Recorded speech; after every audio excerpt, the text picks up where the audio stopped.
Paz do Senhor para os irmãos. Damos graças a Deus, por tudo que Ele nos tem concedido. Hoje estaremos, iniciando mais uma lição da nossa edição especial, a lição 2, que trata do seguinte tema: despertamento espiritual, um milagre. O texto áureo diz assim: e isto digo, conhecendo o tempo, que já é hora de despertarmos do sono, porque a nossa salvação está agora mais perto de nós do que quando aceitamos a fé. Está baseado em Romanos, capítulo 13, versículo 11. A verdade prática diz assim: o despertamento espiritual é uma consequência da submissão à vontade de Deus. Eu separei aqui da nossa leitura diária, semanal, 3 textos. Um se encontra em Salmo 57:8, onde esse salmo expressa, é um salmo expressivo, não é uma briga pessoal que ele está relatando, mas um chamado à purificação da corrupção entre os juízes e o sistema judiciário de Israel, conforme está escrito lá em Deuteronômio, capítulo 1, versículos 16 e 17.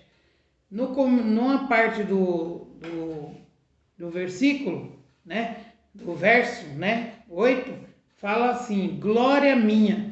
Está se referindo à alma, à minha alma, glória minha ou minha alma, em relação à situação do momento, que eles estavam passando. Também em Isaías, capítulo 50, versículo 4, onde fala sobre, conhecimento. Quando fala de língua erudita, fala de habilidade de transmitir efetivamente a mensagem que se tem para anunciar, Ou seja, você tem condição de entregar a mensagem e essa mensagem é entendida. Também em 2 Timóteo, no capítulo 1, versículo 6, onde fala assim: por esse motivo, te lembro que despertes o dom de Deus que existe em ti, pela imposição das minhas mãos. É quando Paulo ora por Timóteo, para que o Espírito Santo do Senhor, revele, desperte nele o dom de Deus, para que ele consiga fazer a obra com mais clareza, fazer a obra, de uma forma melhor, estando sempre amparado pelo Espírito Santo, E em Romanos 13:11, que é o nosso texto áureo, fala sobre, mostra Paulo enfatizando o alto padrão de conduta moral, ou seja, com vista à proximidade da volta do Senhor, que será consumado, quando será consumada a nossa salvação. Então nós devemos estar retos, puros, moralmente corretos diante da presença do Senhor. Para começar a lição, o primeiro tópico fala sobre o despertamento espiritual que emana do próprio Deus, Ou seja, no primeiro ano de Ciro, despertou o Senhor o espírito de Ciro, conforme está em Esdras, capítulo 1, versículo 1. Deus também despertou Daniel a orar pelo futuro do seu povo, mas não foram as orações de Daniel, nem a sua vida santificada que trouxe o despertamento, mas Deus fez o milagre do despertamento em Ciro, Ou seja, ele despertou Ciro para que fizesse a boa obra dele, Em Isaías, capítulo 26, versículo 12, tem referências a esse tema. Também em 1 Coríntios, no capítulo 12, versículo 6, fala sobre esse tema, Onde mostra que o Senhor usa instrumentos para cooperar, mas o autor do despertamento é Deus. Os instrumentos são quem? Somos nós, as pessoas, Quer sejam servos do Senhor ou não, vai depender da situação e se estiver dentro da vontade de Deus, porque Ele é o dono de tudo. O despertamento é um mistério, né? Ou seja, é coisa de Deus. Não adianta tentar entender o despertamento. O despertamento a gente vive e usufrui dele na nossa vida espiritual, mas a gente não consegue explicar, né? Já as coisas humanas a gente pode explicar, prever, calcular, né? Ou seja, a operação do Espírito Santo é diferente das coisas humanas. Por isso que a gente não consegue explicar. Jesus, ele disse: o vento assopra onde quer e ouves a sua voz, mas não sabes de onde vem, nem para onde vai. Assim é todo aquele que é nascido do Espírito, conforme está escrito lá em João, capítulo 3, versículo 8. Ou seja, você vê o operar de Deus na vida da pessoa que é nascida do Espírito, mas você não sabe até onde o Espírito Santo vai levá-la, o que o Espírito Santo vai fazer através da vida dela. Ou seja, nós podemos ver o resultado do despertamento, sentir a operação das atitudes, das virtudes do século futuro, conforme está em Hebreus, capítulo 6, versículo 5, mas nada sabemos, nada entendemos do poder de Deus, né? Ou seja, nós podemos até tentar, mas como diz um louvor, ninguém explica Deus, né? O segundo tópico fala sobre o seguinte: as finalidades do despertamento. O primeiro subtópico, a restauração nacional de Israel.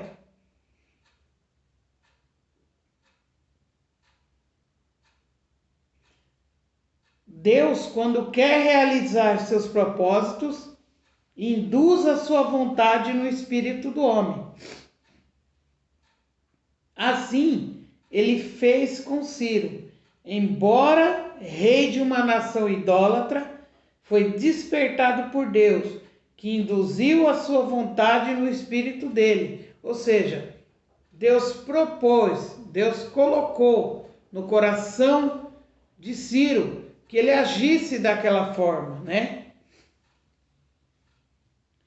Mesmo dominado por tradições e idolatria, a fim de que ele cumprisse os desígnios divinos relativos ao povo de Israel, conforme foi falado através do profeta Isaías 180 anos antes, né? Em Isaías 44, versículo 28, cita isso. E também no capítulo 45, versículo do 1 ao 6. O propósito de Deus chegou ao conhecimento de Ciro e logo foi consumado. No início de seu reinado, Ciro proclamou um edital autorizando os judeus a retornarem, né, a Jerusalém e a edificarem a casa do Senhor em Jerusalém, que é em Judá, conforme está escrito em Esdras, capítulo 1, versículo 2. Começava assim a restauração nacional do povo israelita.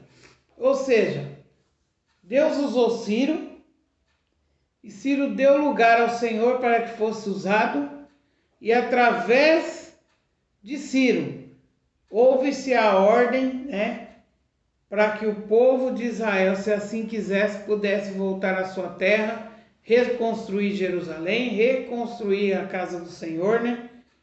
Mas tudo isso é Deus quem faz, né? Porque se fosse o homem, durante o reinado de Nabucodonosor, teria ocorrido. Mas é Deus que faz no tempo dele, dentro da vontade dele. Segundo subtópico, a restauração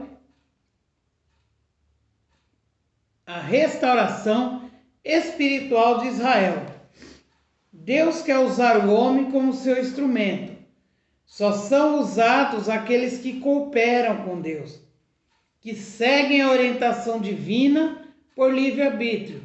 O que quer dizer? Você está seguindo a Deus, você está fazendo a vontade de Deus porque você entende que você tem que fazer, não é por obrigação, né? A palavra de Deus diz: nem por força e nem por violência, né? Mas pelo ouvir e ouvir a palavra de Deus. Então, se você faz algo para Deus, é porque você se sente bem com aquilo e se sente recompensado de estar servindo ao Senhor, e não por obrigação ou imposição de alguém, né? O homem é livre para obedecer ou não à orientação divina. Nem todos que experimentam o despertamento adquirem o progresso espiritual. Não abrem igualmente seu coração para Deus, a fim de obedecer à orientação divina, conforme está em Provérbios, capítulo 23, versículo 26, e em Deuteronômio, capítulo 6, versículo 5. Ou seja, você pode experimentar o despertamento, porém não adquirir um progresso espiritual, porque você não deixa Deus te usar, você fica se segurando naquele lugar, fica patinando, é igual um veículo que está num lugar com muita lama, que, né, atola, fica patinando e não sai do lugar. E muitas das vezes é por coisas pequenas, né? Então abra o seu coração para Deus, deixa Deus te usar, obedeça aquilo que o Senhor está pedindo a você, né? No cativeiro do povo israelita, né? O povo israelita assimilou muitos costumes babilônicos, mas aprendeu a lição referente à vontade de Deus: não servir outros deuses, não adorar a ídolos. Isso aí Israel aprendeu, né? Depois de um momento conturbado lá em Jerusalém, onde eles adoravam ídolos, onde começaram a abandonar a Deus por imagens de escultura, agora o povo sente na pele, né? Ou seja, antes do exílio, Israel estava doente espiritualmente, conforme está em Isaías, capítulo 1, versículo do 2 a 6, né? Mas estava curado da idolatria. O sofrimento resultou no despertamento e restauração espiritual. A principal finalidade do despertamento é a restauração espiritual do povo de Deus e tem por objetivo a salvação e restauração do homem. Aonde há pecado, também temos a graça, né? Onde o Espírito Santo sempre está pronto para convencer o mundo sobre o pecado, a justiça e o juízo, conforme João, capítulo 16, versículo 8 e 9. O Espírito Santo, ele é intolerante com o pecado. Ele não é intolerante com o pecador, mas com o ato, o pecado, né? Ele convenceu Saulo que havia pecado contra Jesus. Está especificado lá em Atos, capítulo 9, versículos 4 e 5. Também convenceu a mulher samaritana de seu pecado. Está em João, capítulo 4, versículo 16 a 19. Fez Zaqueu confessar a sua falta. Está em Lucas, capítulo 19, versículo 8. Manifesta as coisas más, ou as coisas erradas. Está em Efésios, capítulo 5, versículos 13 e 14. Convenceu o profeta de lábios impuros, sentir que perecia na presença da santidade de Deus. Falando do profeta Isaías. Está em Isaías, capítulo 6, versículo 5. E faz com que os crentes andem na luz. 1 João, capítulo 1, versículo 7. Ou seja, o Espírito Santo, ele é muito importante na vida do crente. É ele quem vai nos mostrar se estamos caminhando no lugar certo ou se estamos saindo do caminho, saindo da direção de Deus. O Espírito Santo também aponta para Jesus como aquele que perdoa e salva. Romanos, capítulo 3, versículo 25, fala sobre isso. E 2 Coríntios, capítulo 5, versículos 18 a 21, também fala sobre isso. Este era o ensino no dia dos apóstolos e deve continuar sendo nos dias de hoje. A palavra de Deus não muda, ela é imutável, né? E as nossas necessidades espirituais também não mudam. Então, nós temos que estar em sintonia com o Espírito Santo para que as nossas necessidades espirituais sejam sanadas, né? Sejam, né? Saciadas, digamos assim. Em Atos, no capítulo 13, versículo 38 a 41, fala disso. Também no capítulo 14, versículos 15 a 17. E também no capítulo 17, versículos 26 a 31. Terceiro tópico: Deus cumpre as suas promessas. Primeiro subtópico: a fidelidade de Deus em suas promessas.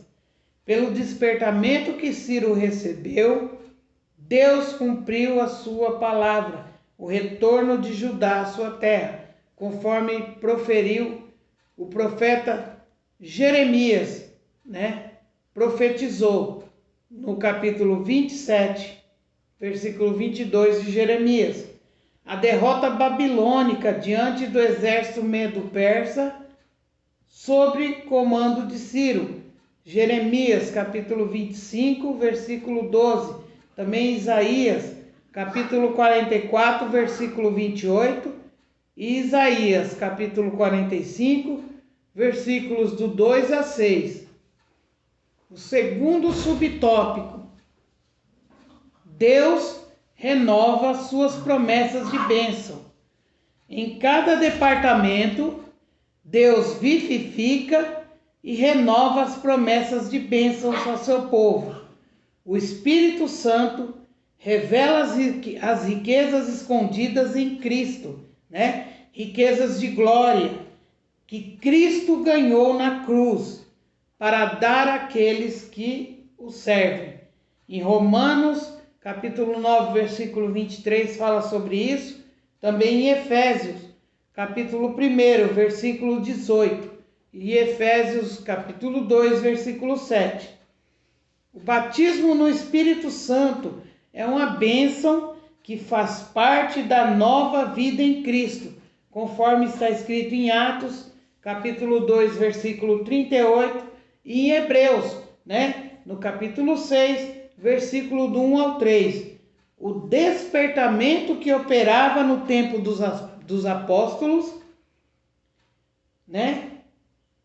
Que faziam questão que todos os convertidos recebessem a unção do alto, ou seja, a unção vinda do céu, a unção do Espírito Santo, o batismo no Espírito Santo, conforme está em Atos, capítulo 8, versículos do 14 ao 17. Ou seja, Deus deseja despertar os corações para ter fé renovada na cura do corpo, resultado da morte expiatória de Jesus, né? Em Isaías, a palavra do Senhor fala em Isaías que ele levou sobre si todas as nossas enfermidades, né? E em Isaías 53, do capítulo 53, versículos 3 a 5 fala sobre isso. Em Mateus, no capítulo 8, versículos 14 a 17 fala sobre isso. E também em Tiago, né? No capítulo 5, versículos 14 a 17 fala sobre isso. O terceiro subtópico: Deus renova a fé dos abatidos. É importante dizer, antes de continuar aqui, que para receber o batismo com o Espírito Santo, ser selado com dons espirituais, você precisa estar em constante oração, né? Ligado com o trono da graça e santificando a sua vida consagrada, né? E aí o Espírito Santo, ele te sela com dons espirituais, bênçãos espirituais advindas de Deus. Continuando, tópico 3, subtópico 3, Deus renova a fé dos abatidos. Através do despertamento, Deus cria ambiente de fé, expectativa e de oração. Despertamento nasceu da oração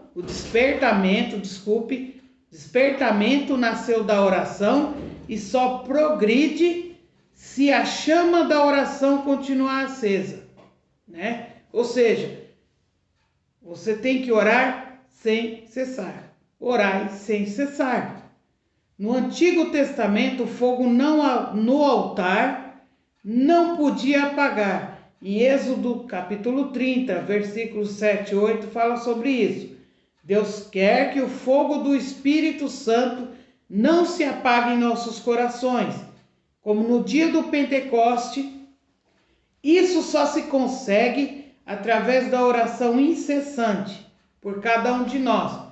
É nós que temos que orar ao Senhor, para que a nossa vida seja uma vida no altar, para que a nossa vida seja uma vida consagrada, né? Porque a oração nos dá força para consagrarmos ao Senhor, jejuarmos, e também para que o Espírito Santo nos cele com dons espirituais. É cada um de nós. É cada membro do corpo de Cristo, né? Então, nós estamos vendo desde a primeira lição que oração é essencial para o crente. Crente que não ora não se alimenta, e quem não se alimenta morre, né? Então vamos buscar ao Senhor, vamos orar ao Senhor. O tempo é de buscar ao Senhor, o tempo é de orar ao Senhor. Você que ora ao Senhor, ore um pouquinho mais. Você que não tem o costume de orar, comece a buscar ao Senhor, porque os tempos são difíceis. Amém? Quarto tópico. O despertamento torna os homens obedientes à palavra. Está aqui algo que nós, cristãos, servos do Senhor Jesus, temos que entender. Não olhar nem para a direita nem para a esquerda, mas para o alvo que é Cristo, e confiar na palavra. Parar de confiar nos achismos, nas modas, nos modismos que estão lançando, né? Estão lançando cada moda aí. Hoje tudo pode na igreja, o crente pode tudo, o crente faz de tudo. Meu irmão, se atenha à palavra de Deus. A palavra de Deus, ela é viva e eficaz, e ela é coluna para a tua vida. Se você se desviar da palavra para fazer tudo na base do eba-eba, acabou sua comunhão com Deus. Isso aqui é palavra viva, eficaz, para a tua alma, para te fortalecer na presença do Senhor, para te dar suporte nas horas difíceis, para te ajudar nos momentos mais indefinidos da sua vida. A palavra de Deus tem que ser a sua fiel companheira em todo o seu caminhar. Primeiro tópico, subtópico. O culto foi restabelecido em Jerusalém, foi exatamente aquele que a lei de Deus determinava. Está lá em Neemias, capítulo 12, versículos do 44 ao 47. Não foram introduzidas novas formas de culto, nem mistura de doutrinas babilônicas. Olha o perigo que estamos trazendo, às vezes, ou aceitando na igreja. Novas formas de culto, culto revolucionário, culto disso, culto daquilo. Irmãos, culto é em louvor e adoração a Deus. Acabou. Ele pode até ter, vamos dizer assim, um tema. O culto da família, o culto da oração, o culto de libertação, né? O culto de evangelização, mas todos esses cultos têm que ser dirigidos para a honra e glória do Senhor. Não me venha com invenções, não aceite que venha ser colocado dentro da casa do Senhor coisas trazidas do mundo. As pessoas hoje estão trazendo o mundo para dentro da igreja e estão achando que isso é normal. A palavra de Deus é suficiente para que louvemos e adoremos o nome do Senhor. Que o nosso culto seja exatamente aquele que a lei de Deus determina. O segundo tópico, o despertamento dado pelo Espírito Santo faz com que os crentes desejem intensamente ser fiéis à palavra de Deus. Paulo escreveu, para que em nós aprendeis a não ir além do que está escrito. 1 Coríntios capítulo 4, 6. Crente despertado inclina-se a guardar os estatutos de Deus até o fim. A doutrina da palavra de Deus vai se perseverar até o fim, né? Conforme está em Salmos, capítulo 119, verso 112. Esta atitude do crente é uma das bases para a comunhão uns com os outros, né? Porque aí não tem divisão, porque um quer uma coisa, outro quer outra, não. Aqui, o que direciona o culto ao Senhor é a palavra de Deus. E aí todo mundo vai estar num só pensamento, numa só comunhão, ligado no trono da graça. Companheiro sou de todos os que te temem e dos que guardam os teus preceitos. Salmo, capítulo 119, verso 63. Concluo, é imprescindível que o crente mantenha uma vida de oração, a fim de que o Espírito de Deus esteja em sua vida, orientando-o na palavra até o encontro com Cristo, que é o cabeça da igreja.